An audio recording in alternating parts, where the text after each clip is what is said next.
Welcome everybody of the World Wide Web. So it's Cypher Sigma, it's the weekend and we're double bill. So I've been smashing the cinema out quite a bit of late, and obviously as the review of yesterday, The Iron Claw, will go, I decided to go to see Madam Web. So yes, this is the latest Spider-Man-esque movie from Sony. So my expectations were in the middle. I'd heard a lot of bad reviews, but I'm trying to not follow reviews. I try to not follow spoilers. I want to go in and enjoy the movie for what it is. And people that don't know, if you haven't seen the trailer, I will give it. This basically centres round the character of Cassandra Webb. This is played by Dakota Johnson, obviously formerly from 50 Shades of Grey and a few other bits. Her mum is killed or mortally injured during childbirth in the Amazonian forest, trying to search for this special spider.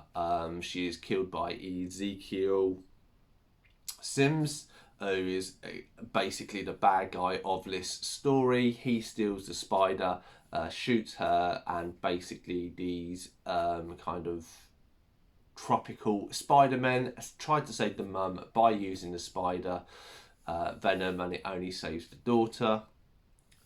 Ezekiel Sims goes off into the world, and then it fast forwards to many years later. It doesn't tell. And then you have Cassandra as a full-grown woman, an EMT, living her life, and unfortunately then starts to have premonitions after an incident of getting stuck in a car and drowning. So after her basically being dead for a few minutes, it then reawakens her kind of inner powers, so to speak.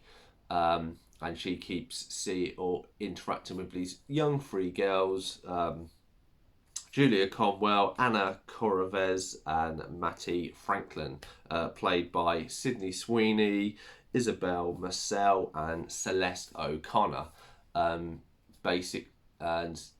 As she interacts with these three, it's kind of her discovering her power, trying to help these three young girls, as Ezekiel Sims is on basically a rage for them, because ever since he has kind of mated with a spider, as part of it never really explained what happens, but he's basically cursed, and he has this vision that these three girls will grow up, be spider women, and basically kill him. The gist of the story, there we are. It more or less explains most of it within the trailer itself. There we go. There is nothing after the credit scenes, as far as I'm aware. They don't do anything to carry on the movies or anything like this. Yeah, I put this movie down as it's worth a watch. I'll go a bit more into it after we've done the spoiler review, but anyway. But yeah, please go see it for yourself. Give your own opinions. You know, this video is only my opinion, and you know I'm not always right or wrong on these matters. So, spoiler warning up, bang. We should get into it. So as I said, so this starts off with, you have Cassandra's Webb mum. She is looking for this spider, and there's kind of all this mythology linked to it. Ezekiel Sims is helping her as security, but then kills her for the spider, goes off, and then we fast forward to obviously the present day, because Cassandra's Webb's mum's dead, died in childbirth, but she survived. You don't get to see any of her upbringing. You just have the reference she was in the foster system.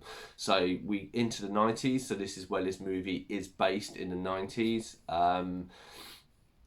Yeah, I have reasons why it may be set there anyway, and it is her trying to do her job as an EMT. She's not that connected with a lot of people, as you see as she goes on. She's not really into connections, maybe because of the whole mother and adoption thing. Not adoptable, being in the child services for probably a life. Again, it's not really cleared onto. She works with Ben Parker, played by Adam Scott. He is her colleague at work and stuff, and there's a lot going on.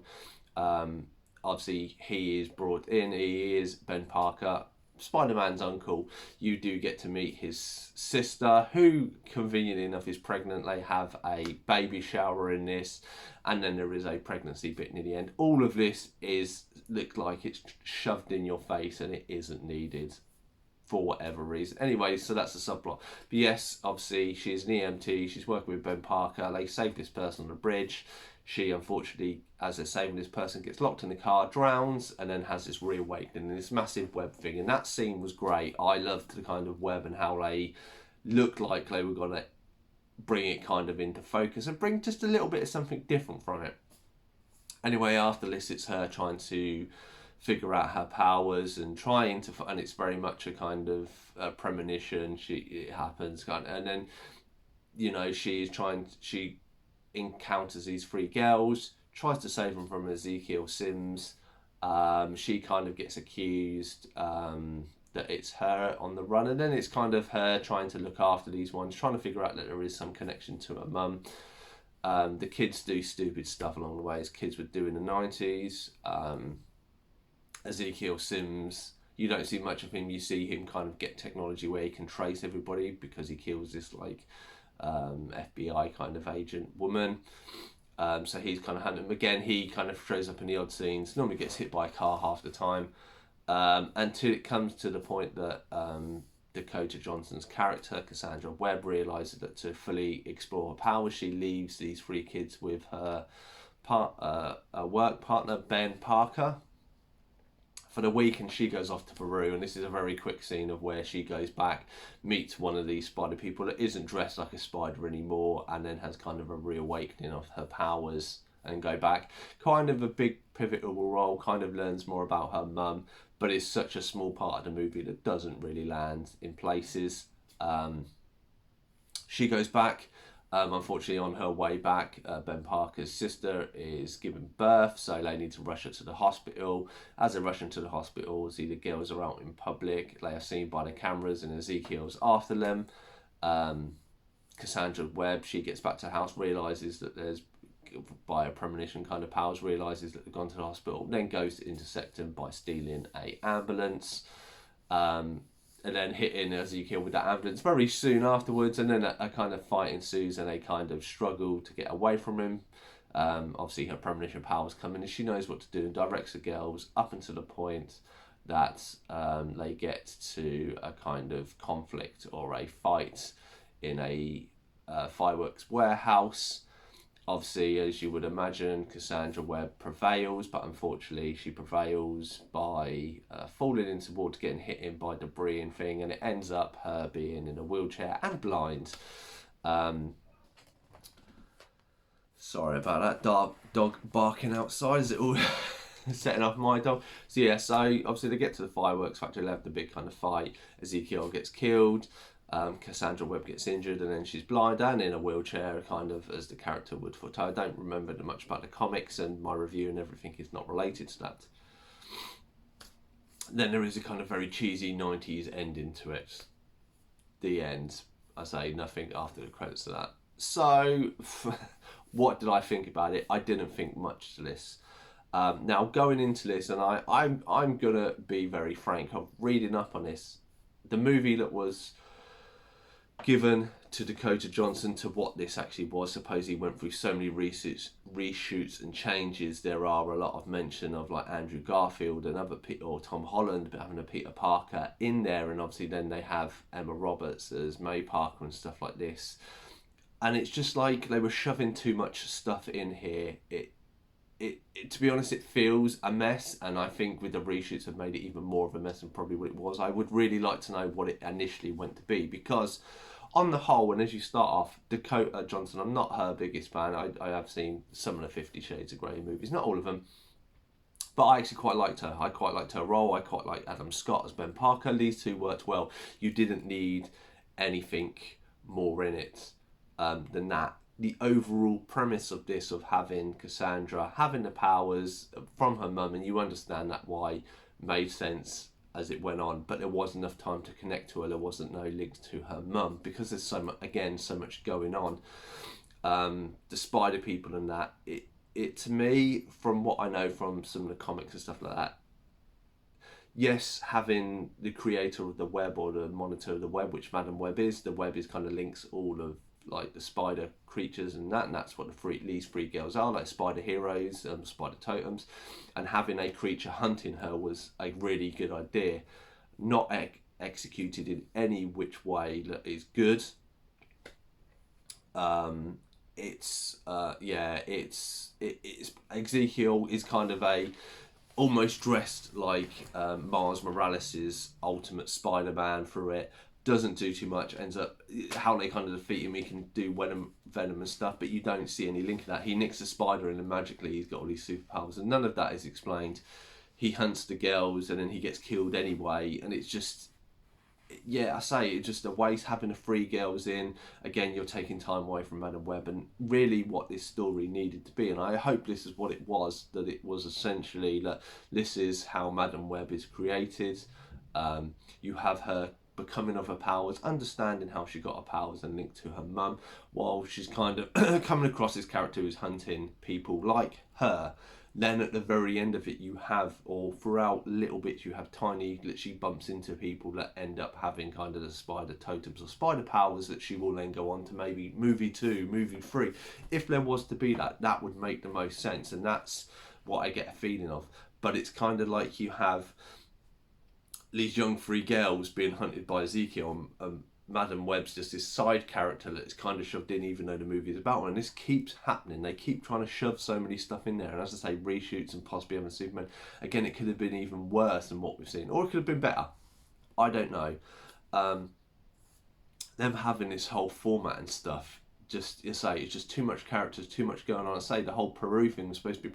It was like 5-10 minutes. It was such a small part of the movie when it should have been more crafted about it. As I say, like, you see these Spider-Men very glimpsed in the beginning, and then when you see him the second time, he's all in human clothes, and I was like, but they're supposed to like live in the jungle, and stuff that didn't make sense. Like, it's in the 90s, so it had a 90s film. I don't know why they even said it in the 90s, maybe to offset it. If Tom Holland would have been Spider-Man and age appropriate, it would have been that's when he would have been born. And obviously Ben Parker saying that he's fallen in love. Obviously, May, that we know of, you couldn't have a younger version of her. That's why she's not seen. Maybe there were links to this. Again, this should have been a standalone movie, not a standalone movie, but done in a way that it just concentrated on Madam Web. I think there would have been more, it would have been better. I mean, there's stuff like, she steals a cab very early on.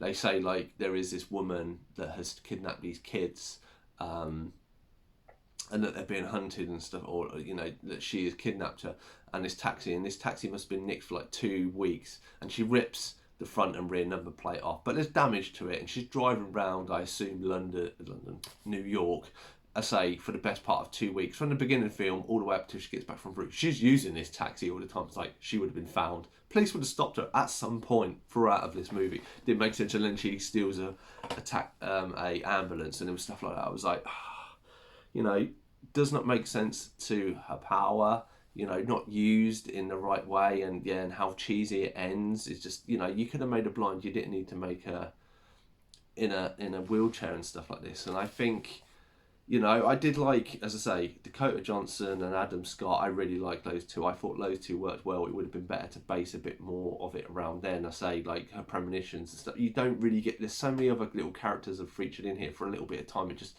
dilutes the process and dilutes it. And it should have been just focused on Dakota Johnson's character from more or less start to finish, and throw a little bit of stuff in, not try and hint to this or that, or you got these girls and they've got superpower and will foreshadow. Like, the trailer basically gives you almost all of the scenes that you see of the girls in the future with their costumes, and it just is kind of shoving people in, and I feel sorry for those actresses, because, you know, I didn't think they did bad jobs as their roles, but I think the story didn't really need them in my eyes. But anyway, that has been my review for Madam Web. I'm going to give this a 4.8. First film I've ever given under a 5.